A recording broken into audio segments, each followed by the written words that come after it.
आप समझ ही गए होंगे। आमंत्रित करते हैं आज के मुख्य अतिथि महासचिव श्री चंपत राय जी को। कृपया ताली बजाकर स्वागत करें।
बहुत बहुत धन्यवाद।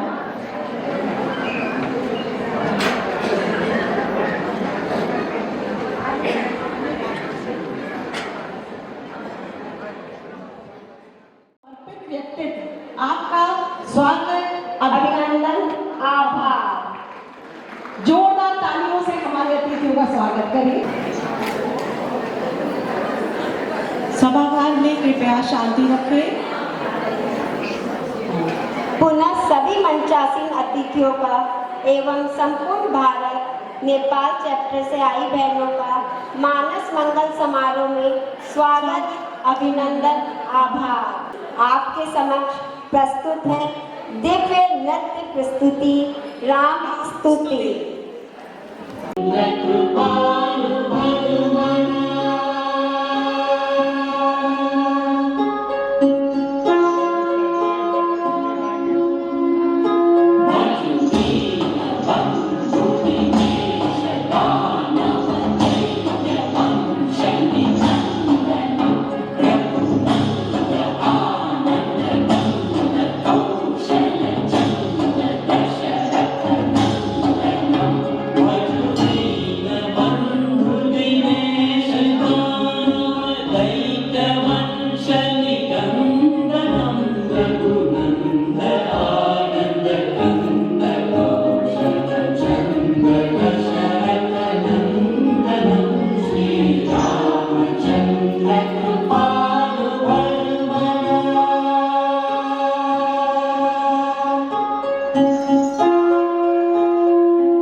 कार्यक्रम को गति प्रदान करते हैं। पारंपरिक अतिथि स्वागत के लिए सर्वप्रथम आमंत्रित करते हैं राष्ट्रीय अध्यक्ष श्रीमती मंजू जी बागन को कि आज वो हमारे मुख्य अतिथि श्रीमान राम मंदिर महासचिव श्री चंपत राय जी का प्रतीक चिन्ह देके सम्मान करें।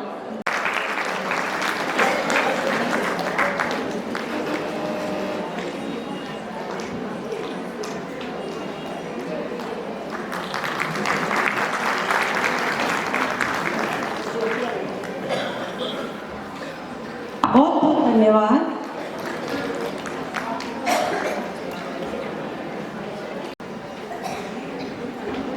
देखिए महासभा से हमारे आज अतिथि पधारे हैं, तो तालियां जोरदार होनी चाहिए।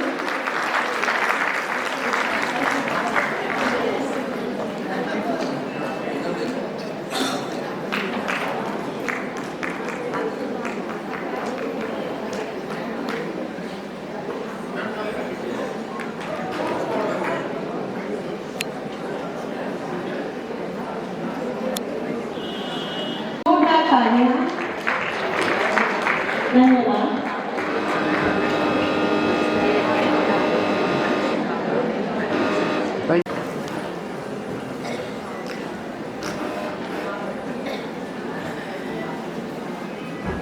सम्मान की श्रृंखला चल रही है तो तालियां बंद नहीं होनी चाहिए, तालियां बनती हैं।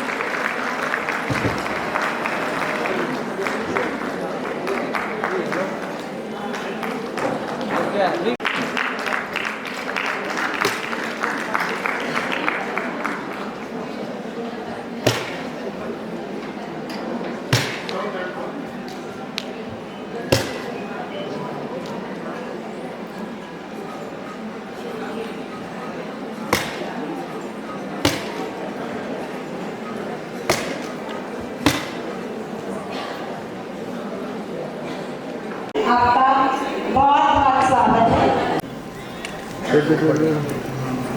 क्या देखिए सर, आज पहली बार मैंने नाम लेके बोला है राजेंद्र जी कांगड़। यस ये देखिए ताली से फायरिंग में थेरेपी में देखिए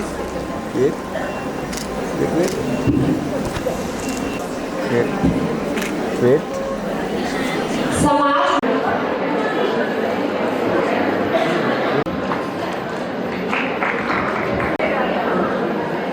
आगे से सब बोलेंगे, हम भी अपने जीवन साथी को लेकर आएंगे।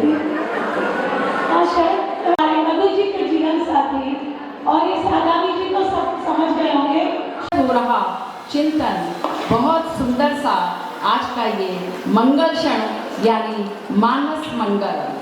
इसी मधुर भाव के साथ प्रभु श्री राम का स्मरण करते हुए सभी को जय उमा महेश, जय भारत, वंदे मातरम।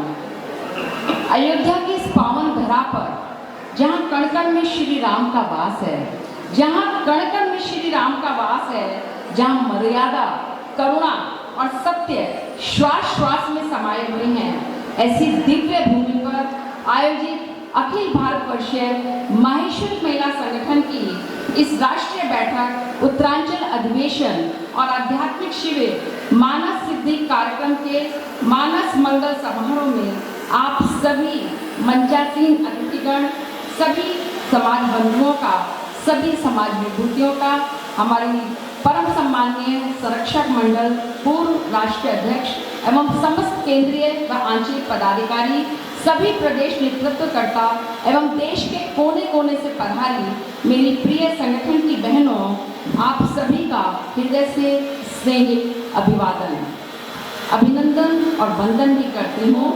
आज का ये क्षण केवल एक औपचारिक कार्यक्रम नहीं है, बल्कि हमारी आस्था, संस्कार और संकल्प का पावन संगम है, जहाँ संगठन की दिशा को अध्यात्म की गहराई और साथ ही साथ सेवा की ऊंचाई मिलती है। इस पावन मंच पर इस समारोह में हमारे लिए आज एक विशेष गौरव व सौभाग्य का विषय है कि राम जन्मभूमि ट्रस्ट के महासचिव आदरणीय श्री चंपत राय जी हमें सानिध्य प्रदान कर रहे हैं। आदरणीय श्री चंपत राय जी केवल एक ऐसा व्यक्तित्व जो राम जन्मभूमि आंदोलन के प्रति जिनकी अटूट आस्था, निष्ठा और साथ ही साथ तपस्या का भी जीवंत प्रतीक है। आपने अपने जीवन का प्रत्येक क्षण राम काज को समर्पित किया और साथ ही साथ सेवा, संघर्ष और संयम का अद्वितीय उदाहरण भी प्रस्तुत किया। राम मंदिर निर्माण में आपकी ऐतिहासिक यात्रा, आपका योगदान, धैर्य, दृढ़ता और धर्मनिष्ठ नेतृत्व का अनुपम आदर्श है। आपने यह सिद्ध किया है कि जब उद्देश्य पवित्र हो और मन राममय हो तो असंभव भी संभव हो जाता है। यानी आपका व्यक्तित्व सादगी, विनम्रता और अटूट संकल्प से परिपूर्ण है। आपकी कार्यशैली हमें सिखाती है कि अध्यात्म केवल साधना नहीं बल्कि कर्तव्य के प्रति पूर्ण समर्पण भी है।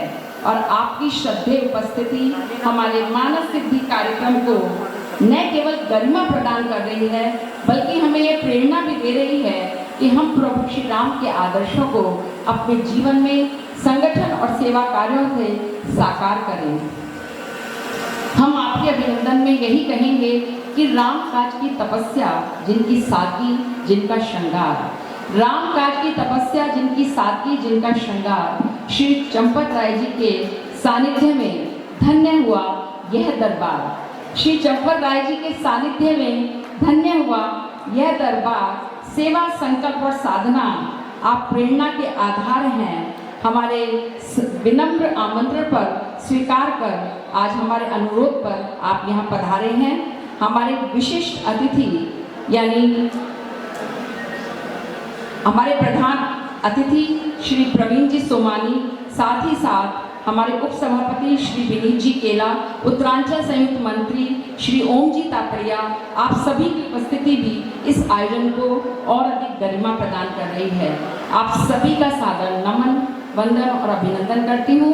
और विशेष रूप से आज हमारे बीच सम्मानित अतिथि के रूप में पधारी हैं कोलकाता से श्रीमती पूर्णिमा जी कोठारी, श्री राम जन्मभूमि आंदोलन के प्रति अपने प्राण न्यौछावर करने वाले अमर बलिदानी श्री राम कोठारी व शरद कोठारी की आप बहन हैं। आपके व्यक्तित्व में त्याग, समर्पण और राम भक्ति स्वयं झलकती है।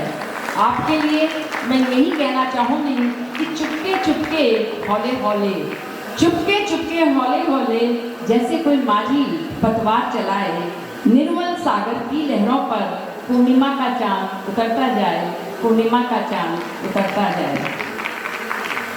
इस आयोजन को हमने बहुत सुंदर नाम दिया है मानस सिद्धि, जिसका अर्थ है मन की निर्मलता। सारी नारी शक्ति न केवल नेतृत्व कर रही है बल्कि संस्कारों की वाहक भी है।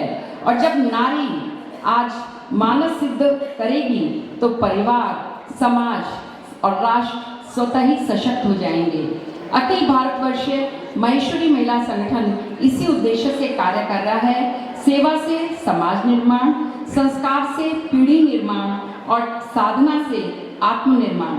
अयोध्या की पावन भूमि पर इस मानस मंगल समारोह में आइए हम सब संकल्प लें कि हम राम के आदर्शों को केवल मंच से नहीं बल्कि अपने आचरण से जीवंत करेंगे, ताकि हमारा संगठन सदैव समाज में अग्रणीय रहे, संस्कारों से समृद्ध रहे और अध्यात्म से सुदृढ़ बने। इन्हीं विचारों के साथ साथ एक बार पुनः आप सभी का हृदय से अभिनंदन करती हूँ और साथ ही साथ भगवान उमा महेश के प्रति अपनी भावनाएं भी समर्पण करती हूँ। जय श्री राम। जय श्री राम। राजस्थान से हमारे बीच पधारी है डॉक्टर श्रेया माहेश्वरी। आपसे अनुरोध है मंच पर आए। डॉक्टर श्रेया माहेश्वरी एक प्रतिष्ठित शिक्षाविद, कॉर्पोरेट वकील और करियर काउंसलर है। मंच से अनुरोध है कि उनका सम्मान करें। उन्होंने वाणिज्य में पीएचडी, एमबीए तथा विधि में एलएलबी और एलएलएम की डिग्रियां प्राप्त की हैं, जिससे उन्हें कॉर्पोरेट कानून प्रबंधन का गहन ज्ञान है। वर्तमान में वे कोटा विश्वविद्यालय में अध्यापन कार्य से जुड़ी है, जहां वे विद्यार्थियों को वाणिज्य, कानून और प्रबंधन की शिक्षा देकर उन्हें पेशेवर जीवन के लिए तैयार करती है। शिक्षण के साथ साथ वे एक सफल करियर काउंसलिंग फर्म भी चलाती है, जहां वे युवाओं को करियर चयन और जीवन में सफलता के लिए मार्गदर्शन प्रदान करती है। डॉक्टर माहेश्वरी अपनी विद्वता, समर्पण और प्रेरणादायी व्यक्तित्व के लिए जानी जाती है। उनका उद्देश्य यही है शिक्षा और मार्गदर्शन के माध्यम से युवाओं को सक्षम, आत्मनिर्भर और आदर्श नागरिक बनाना है। डॉक्टर श्रेया माहेश्वरी, आपका राष्ट्रीय महिला संगठन की ओर से बहुत बहुत अभिनंदन है। कृपया जोरदार तालियों से श्रेया जी का स्वागत करें।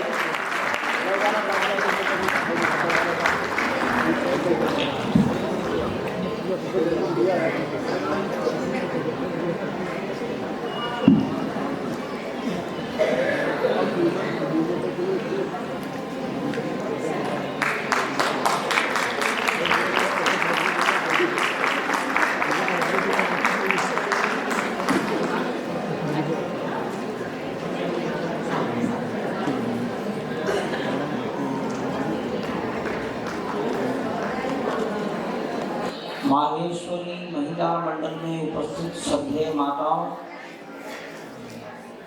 भाइयों, समस्त पदाधिकारियों, मैं आप सबको अपना प्रणाम बड़ी विनम्रता पूर्वक प्रस्तुत करता हूँ। आज का दिन मेरा ज़्यादा हेक्टिक हो गया है, लेकिन कोई खास बात नहीं है, तो होता ही रहता है, होना भी चाहिए।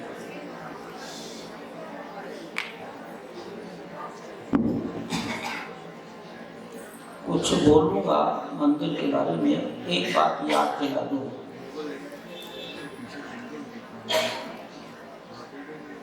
एक वंदे मातरम नाम का गायन है,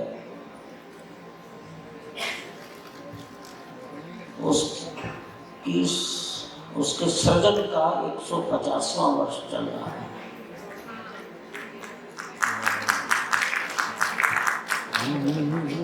काव्य यहाँ से नहीं लिखा जाता, वो तो सृजित होता है। किसी ने पूछा था बंकिम चंद्र चट्टोपाध्याय को कैसे लिखा, तो उन्होंने उत्तर दिया था रात में कोई लिखा गया।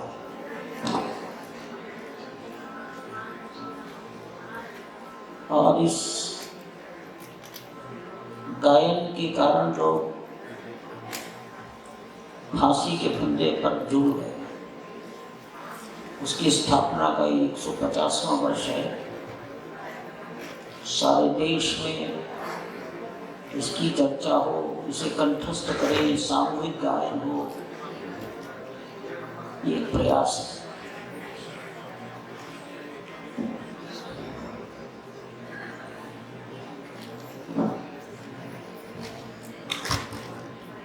अयोध्या मंदिरों की नगरी है। मैं कभी बोलता था कि अयोध्या में 5000 मंदिर है। एक यहाँ के कमिश्नर आए, वो कहने लगे 5 मत बोला करिए। तो मैंने कहा जितने आपने गिन लिए हो मुझे बता दो, उतने बोल दिया करो। तो कहने लगे अच्छा 3000 बोल दिया करो। उन्होंने 30 भी नहीं गिने थे। घूमना पड़ता है गाँव गलियों में। और ये 3000 मंदिर सब राम जी के हैं। यहाँ एक प्राचीन मंदिर है शंकर जी का, नागेश्वर नाथ, सरयू के तट पर है। और एक राम जन्मभूमि के प्रवेश द्वार के पास है क्षीरेश्वर नाथ। ये 2 मंदिर है।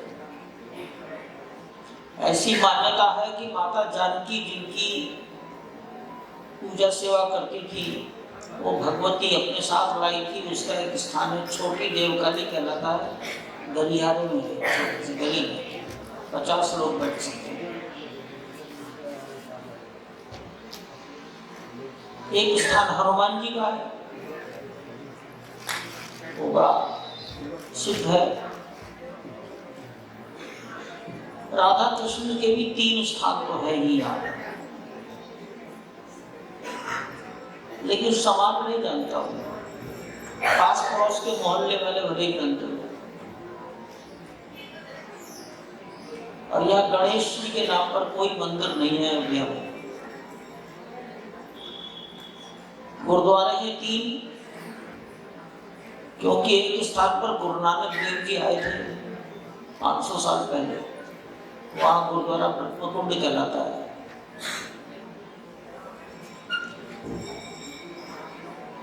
जैन परंपरा के 5 तीर्थंकरों की जन्मभूमि अयोध्या में है। रायगंज मोहल्ले में दिगंबर जैन मंदिर है। माता ज्ञानमती माता जी उसकी देखभाल करती हैं। उसे 92 साल की है आज, ये पर है आगे। इसके अलावा भी श्वेतांबर परंपरा के भी मंदिर हैं, राम जन्मभूमि के निकट है। 4 मंदिर को है जैन परंपरा में। अब ये सब मिला लो 10-15 बैठते हैं। इसके अलावा 3000 में सब राम जी के।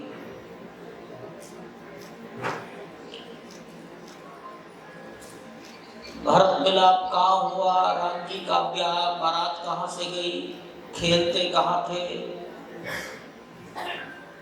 कैकेयी का कोप भवन कहाँ है, इस नाम से सब है।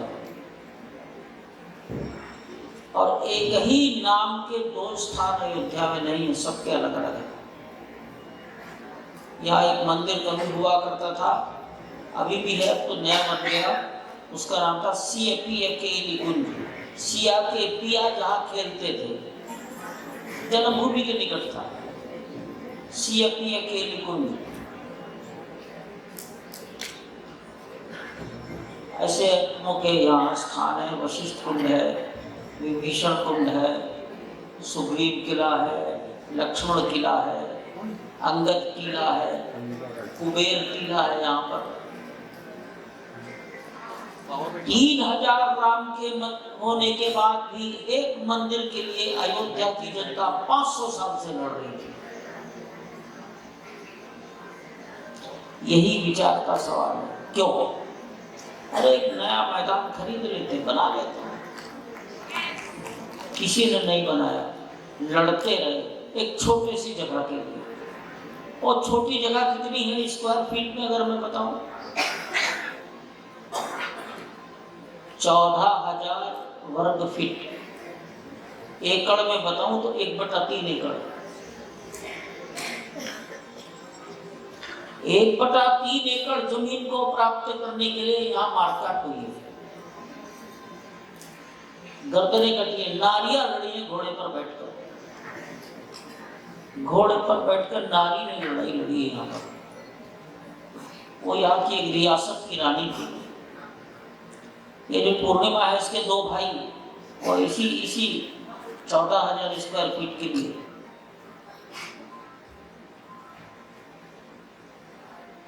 और छोटा सा गलियारा है अयोध्या में। ये विचार का विषय है। मैं अगर 40 साल से केवल इसी विषय पर लगा हूं तो मेरी प्रेरणा क्या है? तो मेरी प्रेरणा यही है कि राजा ने लड़ाई लड़ी, युद्ध में भारत जीत लिया, राज करो, टैक्स लो, मंदिर क्यों तोड़ दिया? तो मंदिर तोड़े जाते हैं समाज का मॉरल डाउन करने के लिए। श्रद्धा केंद्रों को नष्ट किया जाता है ताकि मान मर्दन हो जाए। तो 1528 के काल में आक्रमणकारी के द्वारा तोड़ा गया मंदिर भारत का मान मर्दन था। ये हिंदुस्तान का अपमान था। हिंदुस्तान तो कोई जड़ वस्तु नहीं है, यहाँ समाज रहता है, तो समाज का अपमान है। इसलिए इसके लिए लड़ाई अर्थात अपने अपमान का परिमार्जन करने के लिए प्रयास।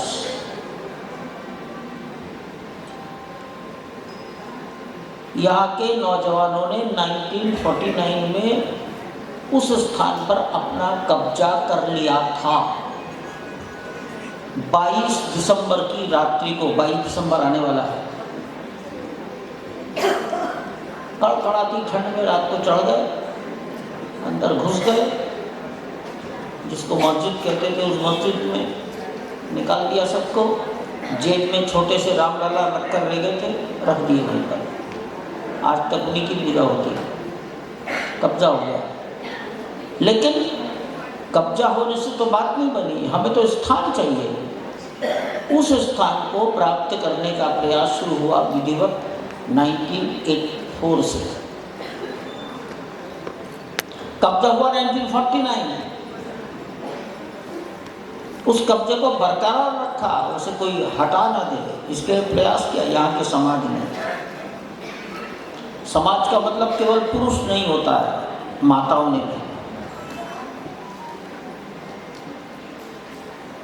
बहुत गरीबी में रहे, लेकिन उस स्थान के लिए लड़ते रहे, मरते रहे, मारते रहे, दोनों काम किए।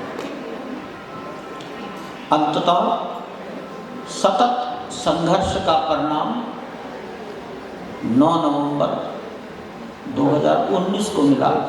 सर्वोच्च न्यायालय ने कहा कि यह स्थान हिंदू समाज को सौंप दो। तो किसको सौंपो? तो रामलला एक सरकार को डायरेक्शन दी गई कोर्ट के द्वारा, सुप्रीम कोर्ट, कि आप एक इंडिपेंडेंट मैनेजिंग बॉडी बनाइए, स्कीम ऑफ मैनेजमेंट ट्रस्ट बनाइए, उसको सौंप दीजिए। वो ट्रस्ट भारत सरकार ने बनाया 5 फरवरी 2020 को। उसी ट्रस्ट का नाम है श्री राम जन्मभूमि तीर्थ क्षेत्र। उसी में मुझको जनरल सेक्रेटरी बनाया गवर्नमेंट ऑफ इंडिया। उनको लगा हुआ है 40 साल से यही अकेला लगा रहता है और कोई बात नहीं। बाकी तो हजारों साधुओं ने अपने अपने गांव मोहल्लों के अंदर कम से कम 3 लाख मोहल्ले और गांव में करोड़ों लोगों ने अपने अपने प्रयास किए और इस प्रकार ये मंदिर बना। इसकी लड़ाई 1984 से हमारे हाथ में आ गई थी। हमारे हाथ का मतलब इतना ही है, अशोक सिंघल का नेतृत्व था, एक टोली बन गई थी। पहले दिन से ये विचार आ गया कि मंदिर बनाएंगे यहाँ पर, चाहे जब बने 1000 साल की आयु के लिए बनाएंगे, अर्थात जो 1000 साल तक कोई उसको हिला ना सके। अभी रॉयल हेरिटेज है, बड़ी से बड़ी बिल्डिंग हो सकती है जिसमें सीमेंट कंक्रीट है, रीएनफोर्समेंट है, आयरन है, उसकी आयु 100 साल से ज़्यादा होती नहीं, 90 साल। और सीमेंट कंक्रीट नहीं है, कंक्रीट नहीं है, प्लेन कंक्रीट है, पीसीसी, चाहे जितना बढ़िया सीमेंट डाल दीजिए, उसकी आयु 150 साल। सीमेंट 150 साल के बाद it is of no use. तो यहां विचार हुआ 1000 साल। तो 1000 साल का मतलब होता है इसमें लोहे का 1 ग्राम भी नहीं पड़ेगा। तो यहाँ 1 ग्राम लोहे का एक तार भी इस्तेमाल नहीं हुआ। ये इसकी विशेषता है। और दूसरी विशेषता यह है कि कंक्रीट जमीन के ऊपर नहीं चाहिए, 1 इंच भी नहीं चाहिए। 1 इंच भी कंक्रीट डाल दिया उसके ऊपर मंदिर है तो 150 साल के बाद वो 1 इंच कंक्रीट बेकार हो जाएगी। 2 चीजों से मंदिर को बचा कर रखा गया। आजकल बड़े बड़े भवनों में, पुलों में पाइलिंग होता है जमीन के नीचे, नदियों में कुएं गड़ाए जाते हैं, उसमें लोहा पड़ता है।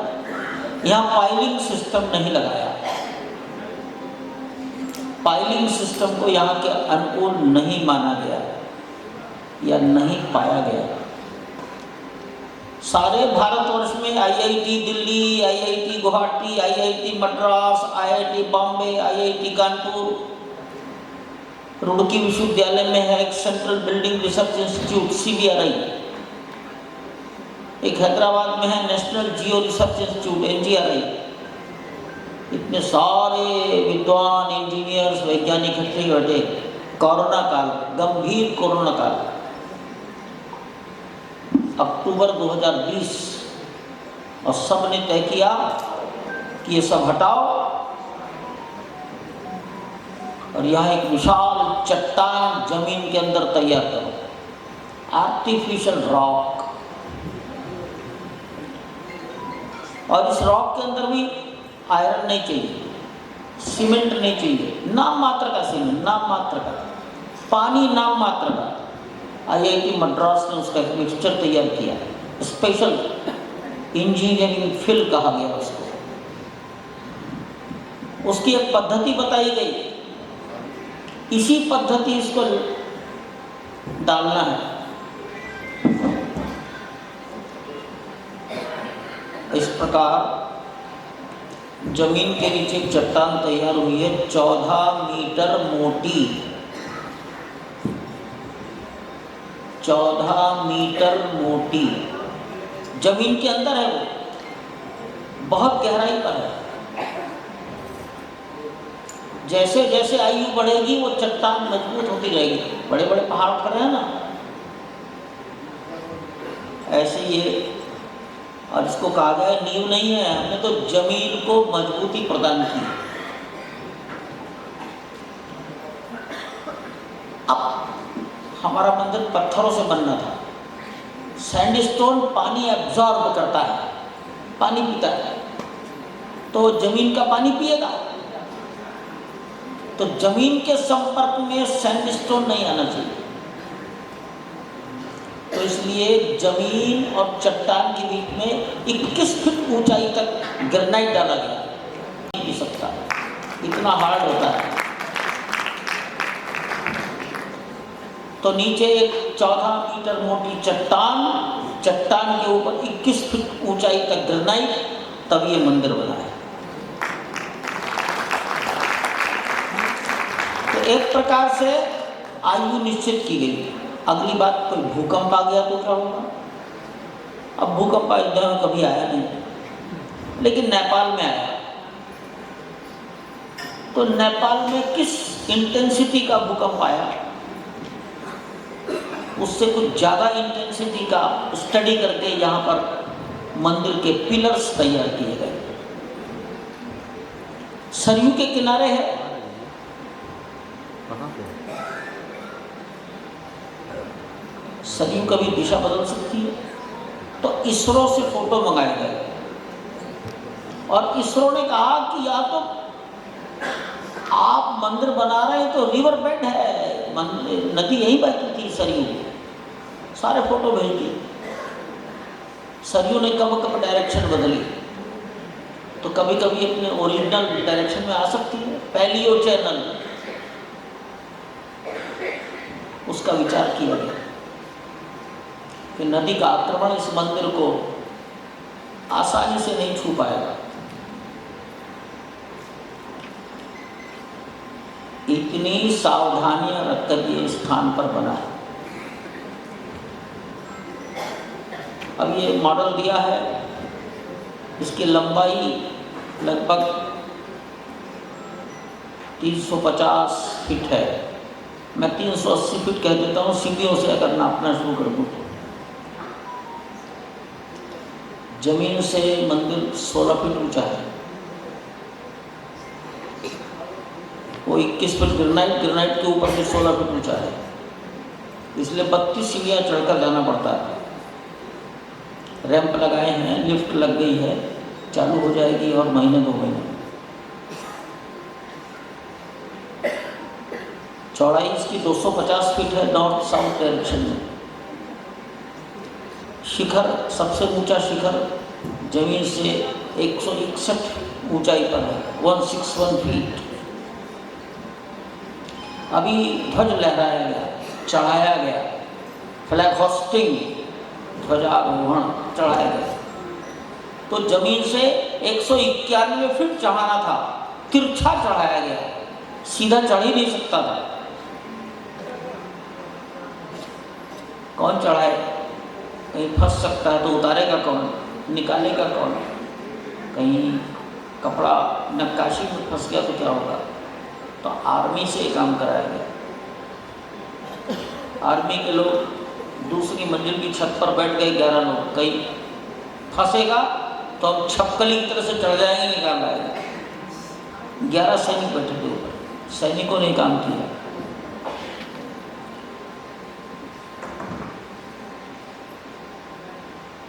उस ध्वज के ऊपर एक वृक्ष बनाया गया है, उस वृक्ष का नाम है कोविदार। आप रात को गूगल पर कोविदार वृक्ष ढूंढ लीजिएगा। महाराजा दशरथ के राज्य का प्रतीक चिन्ह है, अयोध्या का राम राज्य का प्रतीक चिन्ह है कोविदार वृक्ष। उसमें एक सूर्य बनाए गए हैं जो कि राम सूर्यवंशी है। एक ओम बीच में डाला गया है, भगवान के मुख से निकला हुआ पहला अक्षर है। ऐसा ये 10 फीट ऊंचा, 20 फीट लंबा एक कपड़े का ध्वज है जो कानपुर की ऑर्डिनेंस फैक्ट्री में बनवाया गया है।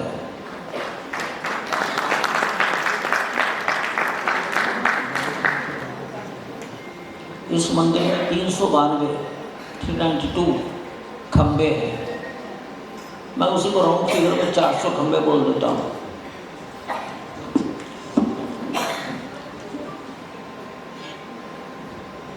जो 70-80 साल से कोर्ट में मुकदमा चल रहा था वो राम लला के नाम से चल रहा था। अब आप अपने घर में लला किसको बोलते हो? तो अंग्रेजी की गई थी उसकी चाइल्ड राम। निर्णय आया चाइल्ड राम के फेवर में, लड़ाई लड़ रहे थे चाइल्ड राम की, child Ram versus all, child Ram. तो इसलिए मंदिर में मूर्ति किसकी? चाइल्ड राम की, किसी और की नहीं। फिर बात आई भाई चाइल्ड किसे कहोगे? तो साधु संतों ने बताया जो बिना माँ के सहारे अपने आप खड़ा हो जाए और सीधा खड़ा रहे। तो 5 साल की आयु, और 5 साल की आयु में तो राम का विवाह हुआ नहीं था, तो वहाँ सीता जी नहीं है, जानकी जी का कोई अधिकारी नहीं बैठता वहाँ।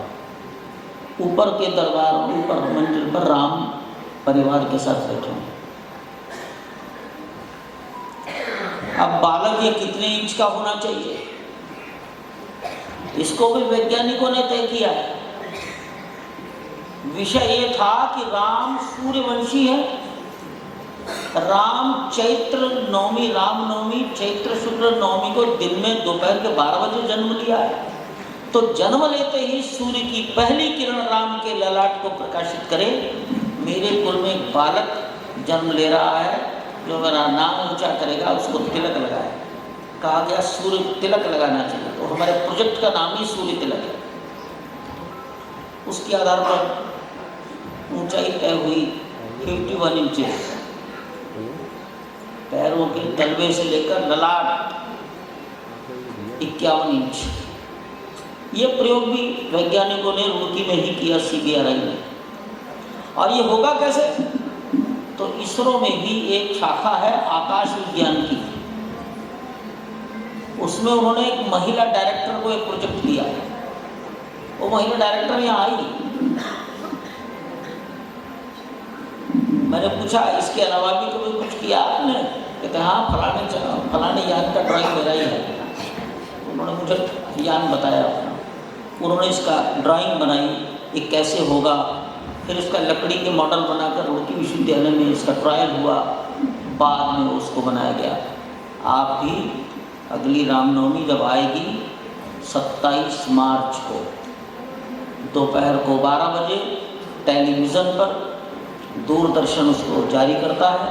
ये सूर्य की किरण देखिए ललाट को 4 मिनट प्रकाशित करेगी, केवल 4 मिनट।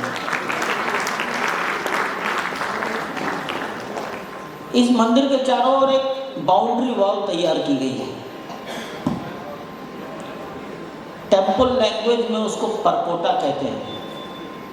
वो उत्तर भारत में नहीं है, दक्षिण में सब जगह होता है। तो ये दोनों का समन्वय है।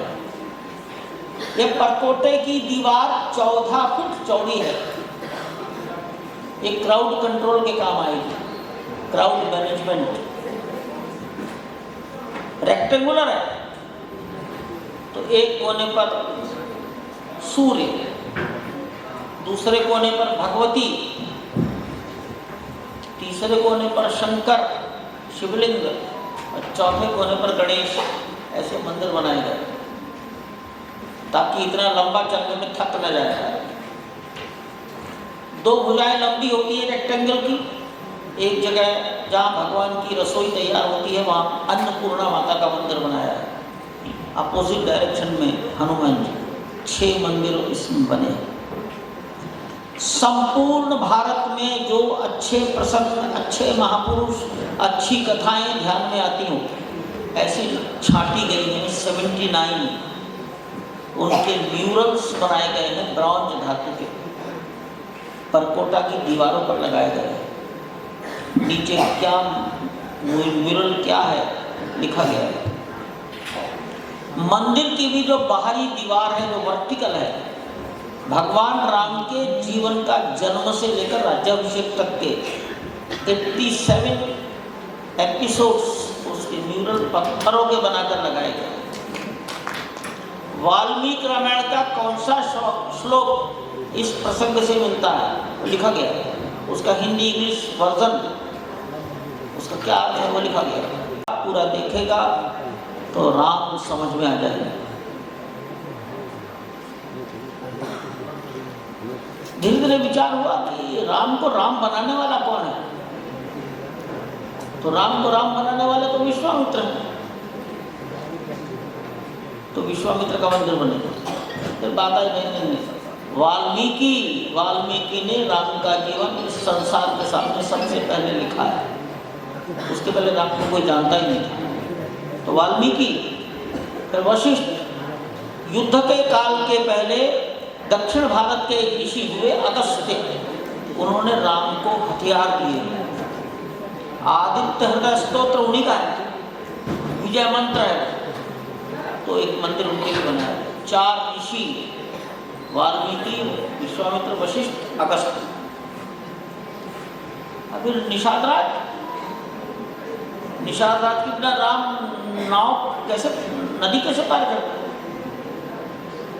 तो निषाद राज का एक स्थान है, एक शबरी है, और एक ऋषि पत्नी, गौतम ऋषि की पत्नी अहिल्या का मंदिर वहाँ बनाया गया। 7 मंदिर हैं। और धीरे धीरे बात आई, भाई बिना किसी के कहे, बिना किसी प्रेरणा के, अन्याय के विरुद्ध एक नारी की रक्षा के लिए जो रावण से भिड़ गया आकाश में, वो तो जटायु है। तो एक जटायु का मंदिर बना, एक जटायु स्थापित किए गए बड़े विशाल, और एक गिलहरी साधनहीन है, छोटी सी है, लेकिन वो भी राम का पुल बनवाने में सहायता कर रही है। ऐसा ये मंदिर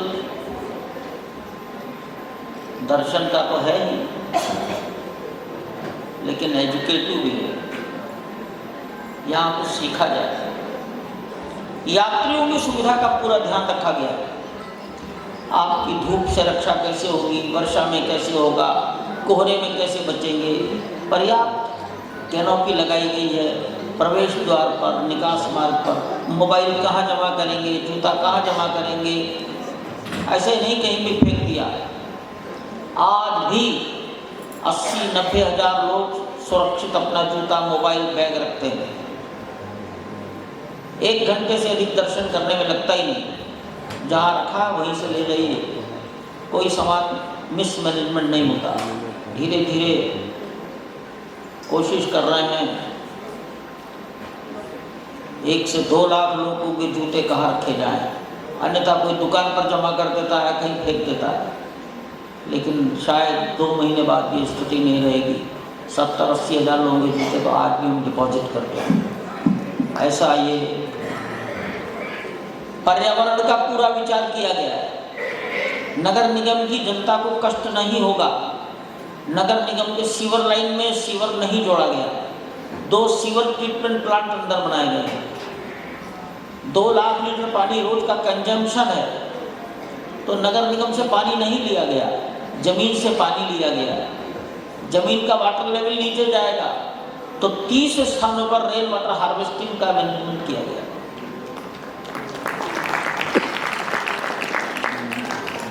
तीन 300 से अधिक वृक्ष हैं। उस पत्तों का क्या होगा, वहीं पर रिसाइकलिंग करेंगे। इसलिए रेन वाटर हार्वेस्टिंग, जमीन से पानी लेना, 2 sewer treatment plant, 2 water treatment plant, ये सारा मैनेजमेंट अंदर किया गया है। जनता को कोई कष्ट ना हो। बिजली नगर निगम से नहीं ली गई। 33 kVA की बिजली डायरेक्ट पावर हाउस से ली गई है, जहाँ बिजली पैदा होती है। डेडिकेटेड लाइन ली गई। समाज को हमारे कारण कष्ट न हो, ऐसा इसका पीछे का विचार है। और अगला विचार ये है, आपके पुरुषार्थ और परिश्रम के समर्पण से बना है। ऐसी भ्रांति ना हो जाए कि उत्तर प्रदेश और भारत में सरकारें हमारे विचारों की है तो उनका धन लगा होगा। 1 रुपया भी नहीं। 75 एकड़ के कैंपस के अंदर राम जन्मभूमि और आप, और 75 एकड़ के बाद सरकार, वहाँ हम नहीं।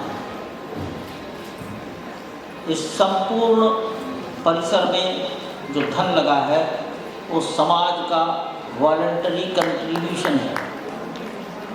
देश के कम से कम 10 करोड़ लोगों ने धन दिया है इसके लिए। 10-10 रुपए देने वाले भी 5 करोड़ समाज है यहाँ पर। 10 रुपया, 100 रुपया, 1000 रुपया, ऐसा ये समाज का स्थान है। और शायद आप में से कोई शोध करे।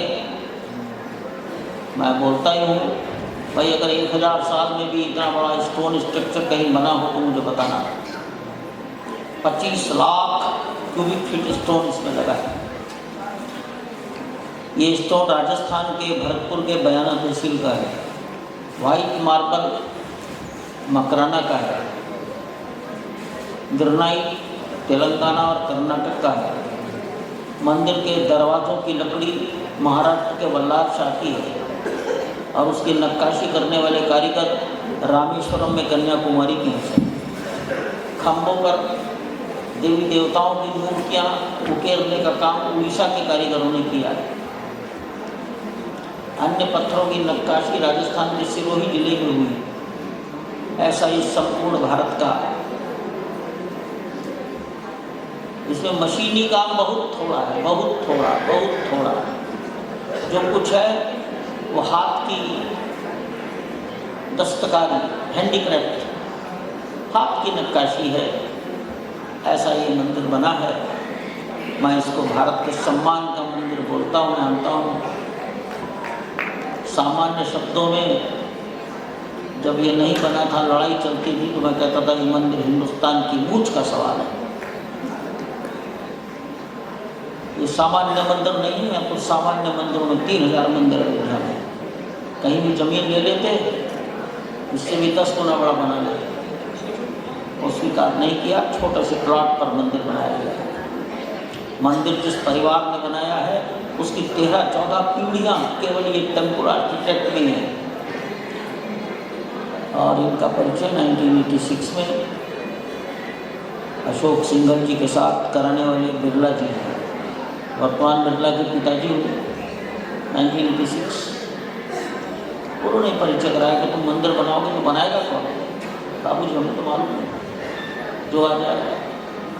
उन्होंने परिचय कराया। चंद्रकांत भाई सोमपुरा, उन्हीं के ग्रैंडफादर ने सोमनाथ मंदिर बनाया है। उनकी 13-14 पीढ़ी, उनकी दूसरा कोई व्यापार ही नहीं है। अहमदाबाद का अक्षरधाम उन्हीं की ड्राइंग है। देश के सैकड़ों स्टोन स्ट्रक्चर उन्हीं के हैं। और वो इस चंद्रकांत सोमपुरा हमारे मंदिर के साथ 1986 से जुड़े हैं, आप तक जुड़े हैं। इतना मैंने उचित समझा बताना। अकाउंट संबंधी हमारा कोई अकाउंट किसी के हाथ में नहीं है। It is controlled by TCS। हमने स्टेट बैंक से आज तक एक भी चेकबुक नहीं ली। हमारा अकाउंट है नो चेकबुक अकाउंट, 100% RTGS। 100 रुपये भी निकालने का अधिकार मुझको नहीं है, क्योंकि चेकबुक ही नहीं। चिट्ठी लिखकर और किसी को कैश दिया ही नहीं जाता, जो कुछ दिया जाता है चेक। और चेक मिलता नहीं, चेकबुक नहीं है, तो RTGS। तो यहाँ 100% RTGS से पेमेंट है, नो चेकबुक अकाउंट है। आप कोई भी डोनेशन देंगे तो TCS उसको रिसीव करेगा। TCS कोई आदमी नहीं है, वो सिस्टम है, वो तो सिस्टम है। ऐसा ये मंदिर है। लगभग 70-80 हज़ार आदमी रोज आते हैं, दर्शन करते हैं। 1 घंटे में हो जाता है। जो सामान्य जन बनकर दर्शन करते हैं उनको सबसे अच्छे दर्शन होते हैं, क्योंकि वो स्टेट 5 मिनट तक देखते रहते हैं। अन्य जो पास लेकर जाते हैं उनको तो ऐसे ऐसे मुड़कर, ऐसे झुककर देखना पड़ता है। VIP darshan is no darshan. General darshan is the only darshan. ऐसा मैं कोई पचाने वाला हो तो बोल देता हूँ, कोई नाराज ना हो ये भी ध्यान रखता हूँ। धन्यवाद।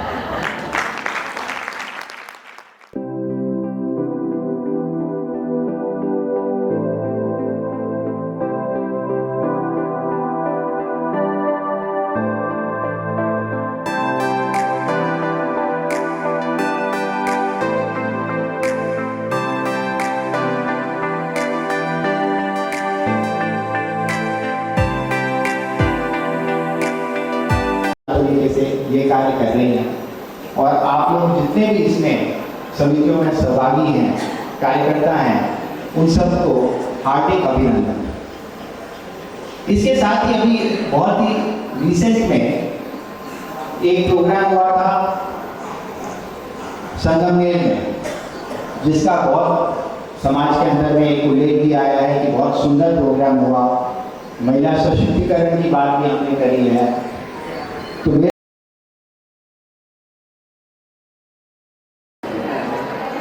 जय श्री राम।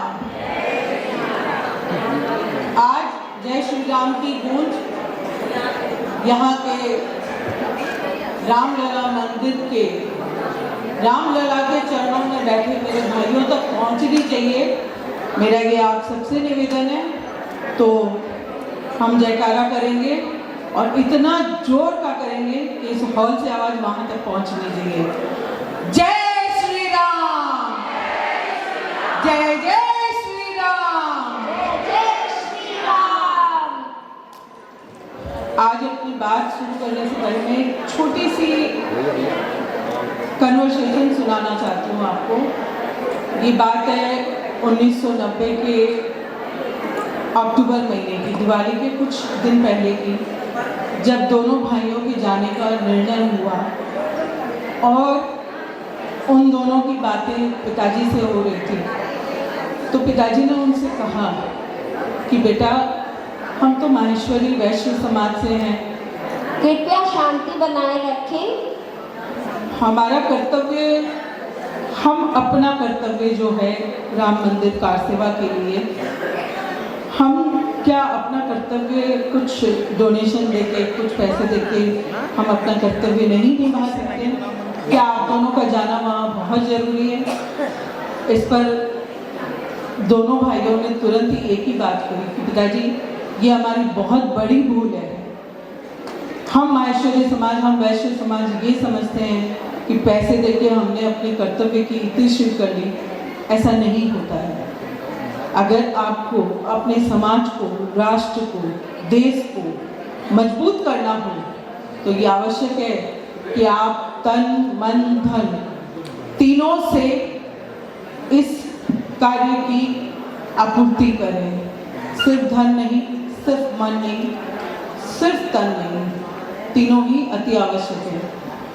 आज का ये जो हमारा भी यहाँ आज जो सांगठनिक एक मिलना हुआ है, कहीं ना कहीं ये हमारे भी उसी आत्ममंथन का एक हिस्सा है। महिलाओं का सचेतन होना, जागरूक होना, ये इसका प्रतीक है। जब आज यहाँ बृहद संख्या में महिलाएं उपस्थित हैं और पूरे कार्यक्रम का दम हम भी अपने कंधों पर ले रखा है। मैं यहाँ जो उत्तर प्रदेश, उत्तरांचल उत्तर प्रदेश जो इस आयोजन का पूरा भार जिन्होंने ले रखा है, मैं उनको बहुत बहुत साधुवाद करती हूँ। बड़े ही सुघड़ और सुदृढ़ तरीके से उन्होंने ये कार्यक्रम का आयोजन किया है।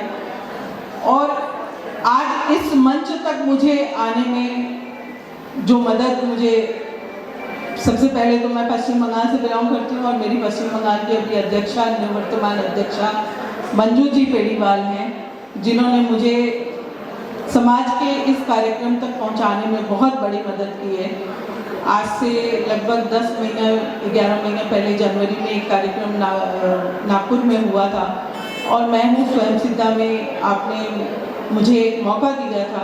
गिरजा जी यहाँ बैठी हैं, मैं इनकी भी बहुत आभारी हूँ कि आप सब ने वो मौका दिया कि मैं समाज के सामने आज खड़ी होकर कुछ बोलने लायक हुई हूँ। मेरे माँ पिताजी दोनों ही बहुत सक्रिय कार्यकर्ता थे। खास करके मैं पिताजी का बताऊंगी कि पिताजी माहेश्वरी समाज में बहुत अपने छुटपन से लगे हुए थे। लगभग वो शायद अपनी शादी से पहले 17-18 साल के थे, तब से वो माहेश्वरी समाज में बहुत सक्रिय थे। और जब वो गए तब भी वो माहेश्वरी समाज में, उन्होंने माहेश्वरी सभा में उनके ऊपर दायित्व था और वो उस दायित्व के साथ ही गए थे। उन्होंने अपना पूरा जीवन माहेश्वरी समाज को दिया था और माहेश्वरी समाज को जीवन दिया और हिंदुत्व के लिए अपने बच्चों का बलिदान किया। आज ये जो मेरे भाइयों का भी जो बलिदान है, ये सिर्फ एक आवेग नहीं था, ये बचपन का उनका संस्कार था। उन्हें परंपरा, संस्कृति, आस्था, ये सारी उन्हें घर से, अपने घर से उन्हें विरासत में मिली थी, जिस विरासत को उन्होंने अपने बलिदान से पूरा किया। और मैं समझती हूँ कि आज वो बलिदान का ही एक सार्थकता है या नतीजा है कि 90 के बलिदान के बाद 92 की घटना हुई, जब हम सब ने उतने विशालकाय उस ढांचे को ढहते हुए देखा। जो असंभव सा लग रहा था वो संभव उस समय हुआ, और उस संभव को करने में जरूर 90 की वो प्रेरणा थी। 90 के जो बलिदान थे उनकी प्रेरणा थी, लोगों में वो रोष था कि क्यों राम के देश में राम के भक्तों को इस तरीके से अपना बलिदान करना पड़े, ये उनमें रोष था। इसी वजह से वो कार्यक्रम जो 90 का जो बलिदान था वो असर दिखाया उन्होंने 92 में, और ढांचा ध्वस्त हुआ। ढांचा ध्वस्त होने के बाद जो हमें आज भव्य मंदिर देखने को मिल रहा है, ये उस ढांचे के ध्वस्त होने के बाद ही संभव हो पाया है, जिसके लिए मैं समझती हूँ कि हम सब बहुत ही अपने आप को गौरवान्वित महसूस करते हैं। मैं आप सबसे यही निवेदन करूँगी कि हम नारियों पर चूँकि सिर्फ अपने ही घर की जिम्मेदारी नहीं होती है, हम पर समाज की भी एक बहुत बड़ी जिम्मेदारी होती है। जिस तरीके से कहा जाता है कि परिवार 2 पहियों पर चलता है, उस तरीके से हमारी पूरी बराबर की भागीदारी राष्ट्र के लिए भी है। ये राष्ट्र पर भी हमारी जिम्मेदारी बनती है कि हम अपने राष्ट्र के लिए भी उतना ही कार्य करें, उतना ही समर्पण करें जो हम अपने घर के लिए, अपने समाज के लिए करते हैं। और राष्ट्र के लिए आपका समर्पण ये है कि आप आने वाली पीढ़ियों को जागरूक करें, उन्हें सचेत करें, आप अपने बच्चों को अच्छे संस्कार दें जिनसे हमारा राष्ट्र आगे जब बढ़े तो वो उन परंपराओं और उन संस्कारों के साथ ही आगे बढ़े जो हमें हमारे पूर्वजों ने दिया है। तो मैं आप सबसे ये विनती करती हूँ कि आज यहाँ से आप सब एक संकल्प लेकर जाएं कि हम सिर्फ अपने घर और अपने छोटे से समाज में नहीं, हम अपने पूरे राष्ट्र के लिए सचेतन रहेंगे और ऐसी ही चेतना हम बाकियों में भी जगाएंगे। मैं आप सबकी बहुत बहुत आभारी हूँ कि आप सबने भाइयों के बलिदान को जो मान दिया है, आज उनके बलिदान को आपने जीवंत रखा है संगठन के माध्यम से। मैं आप सबकी बहुत बहुत आभारी हूँ। मैं मंजू जी बांगड़ की बहुत आभारी हूँ कि आज उन्होंने इस मंच पे मुझे वो सम्मान दिया है कि मैं आपको कि जितने भी मैं आपको साधुवाद दूँ वो कम है। आप सबकी मैं बहुत बहुत आभारी हूँ। धन्यवाद। जय श्री राम, जय उमा महेश। भारत